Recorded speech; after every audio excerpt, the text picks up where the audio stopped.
কবরের প্রথম রাত কেমন হবে? যেদিন আপনি দুনিয়া থেকে বিদায় নিবেন, আমি যেদিন দুনিয়া থেকে বিদায় নিব, আমাদের প্রথম কবরের রাতটা কেমন হবে? সেদিন প্রথম কবরের রাতে কি কি ঘটবে? যখন মানুষ আমাদেরকে দাফন করে দিবে, যখন 40 কদম তারা পার হয়ে যাবে, তখনই আমাদের কবরে কিন্তু মুনকার নাকির চলে আসবে। তখন মুনকার নাকির এসে ডাক দিবে, সে ঘুম থেকে উঠবে। যারা যদি মুত্তাকি বান্দা হয়, যারা সবসময় আল্লাহর ইবাদত করছে, তারা মনে করবে যে কেমন যেন আসরের সময়ের ওয়াক্ত শেষ পর্যায়ে, অর্থাৎ সূর্য ডুবে গেলে যেরকম একটা ওয়েদার হয়, সেরকম একটা ওয়েদার তার কাছে মনে হবে। সে তাৎক্ষণিকভাবে যদি মুত্তাকি হয়, তাহলে মনে করবে আমি মনে হয় আসরের নামাজটা পড়তে পারি নাই। সে তাড়াতাড়ি ওযু করার জন্য পানি খুঁজবে, জায়নামাজ খুঁজবে নামাজ পড়ার জন্য।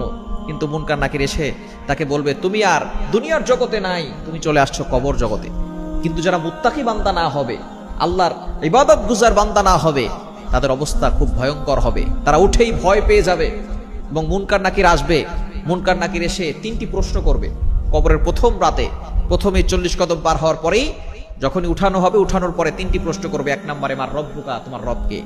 2 নম্বর প্রশ্ন, ওমা দীনুকা, তোমার দিন কি, তোমার ধর্ম কি, তোমার দল কি?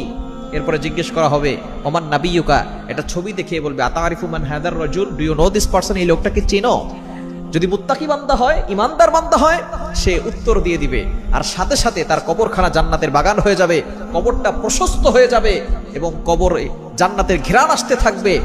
এই উত্তর দেওয়ার পরে আল্লাহ পাক রব্বুল আলামিন তার জন্য সবকিছু সহজ করে দিবেন এবং সে আরামের ঘুম ঘুমাবে একেবারে। যখন সিংহা ইসরাফিল আলাইহিস সালাম ফুৎকার দিবে, তখন এই ফুৎকারে তার ঘুম ভাঙবে। কিন্তু যদি মুত্তাকি বান্দা না হয়, মুনকার নাকির যখন জিজ্ঞেস করবে, মার রব্বুকা, তোমার রব কে? তখন সে বলবে, লা আদরি, আই ডোন্ট নো, আমি জানি না। তাকে জিজ্ঞেস করা হবে, ওমা দীনুকা, তোমার ধর্ম কি, তোমার দল কি? সে বলবে, লা আদরি, আই ডোন্ট নো, আমি জানি না। তাকে জিজ্ঞেস করা হবে একটা ছবি দেখি, আতারিফু মান হাদার রাজুল, do you know this person, এই লোকটাকে চিনো? সে বলবে, লা আদরি, আই ডোন্ট নো, আমি জানি না। যখনই জানি না বলবে, তখন বলবে যে তুমি তাহলে কোরআনের সাথে থাকো নাই। সাথে সাথে তার উপরে এমন ভাবে অ্যাটাক করা হবে, একজন ফেরেশতা সেই কবরে প্রবেশ করবে, যে ফেরেশতা চোখে দেখে না, কানেও শোনে না, এমন একটা হাতুড়ি নিয়ে সে কবরে ঢুকবে। বাংলাদেশের ভিতরে, সারা পৃথিবীর ভিতরে যে বিশাল বড় বড় পাহাড় আছে, এক একটা হাতুড়ির বাড়িতে পুরো পাহাড় ধুলায় ধূসরিত হয়ে যাবে। এরকম এক একটা আঘাত করবে, 70 হাত মাটির নিচে চলে যাবে। কবরের ভিতরে আল্লাহ তাআলা জাহান্নামের টুকরা বানিয়ে দিবেন। কবরের ভিতরে জাহান্নামের আগুন প্রজ্বলিত হবে এবং কবরের ভিতরে আল্লাহ পাক রব্বুল আলামিন সাপ ছেড়ে দিবেন, বিষাক্ত ভয়ঙ্কর সাপ।